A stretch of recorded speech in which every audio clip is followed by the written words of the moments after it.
ಮಂಜಣ್ಣತ್ತಾನೆ ಮಂಜಣ್ಣತ್ತಾನೆ ರೀಸ್ ಮಂಜಣ್ಣತ್ತಾನೆ.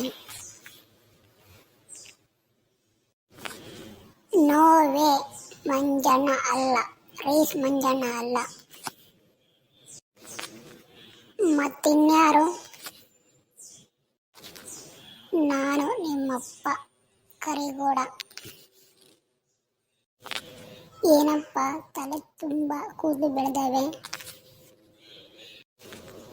ಮಗನೇ, ಕಾಡಲ್ಲಿ ಒಂದು ಸೊಪ್ಪು ಸಿಗುತ್ತದೆ, ತೆಗೆದುಕೊಂಡು ಬಂದು ತೇದಿ ಅರ್ದಿ ತಲೆಗೆಚ್ಚಿದ್ದೇನೆ. 3 ತಿಂಗಳಿಗೆ ಕೂದಲು ಬಂದಿದೆ. ಹೌದಪ್ಪ, ನಾನು ಕೂಡ ಕಾಂತಾರ ಫಿಲಂ ನೋಡಿದ್ದೀನಿ. ಅಲ್ಲ ಮಗನೇ, ಮಾರ್ಕೆಟ್ನಲ್ಲಿ ಹೊಸ ವಿಗ್ ಬಂದಿದೆ, ತೆಗೆದುಕೊಂಡು ತಲೆಗೆ ಹಾಕಿಕೊಂಡಿದ್ದೇನೆ. ಹೆಂಗಿದ್ದೀರಿ? ಇರೋ ಥರ ಇದ್ದಿರ್ತಾನೆ. ಹೌದು ಅಪ್ಪ, ಇರೋ ಥರ ಕಾಣ್ತಾ ಇದೆಯಾ?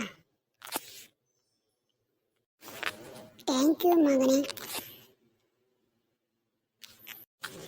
ಮತ್ತೆ ಇನ್ನೇನಪ್ಪ, ಇನ್ನೊಂದು ಮದುವೆಗೆ ರೆಡಿ ಆಯ್ತಾ ಇದೆಯಾ? ಮಗನೇ, ಇನ್ನೊಂದು ಮದುವೆಗೆ ರೆಡಿಯಾದರೆ ನಿಮ್ಮಮ್ಮ ಪರ್ಕೆ ಗಿರ್ಕೆ ತೆಗೆದುಕೊಂಡು ಹೊಡಿತಾಳೆ. ಸುಮ್ಮನೆ ಜೋಕ್ ಮಾಡಿದೆ ಅಪ್ಪ.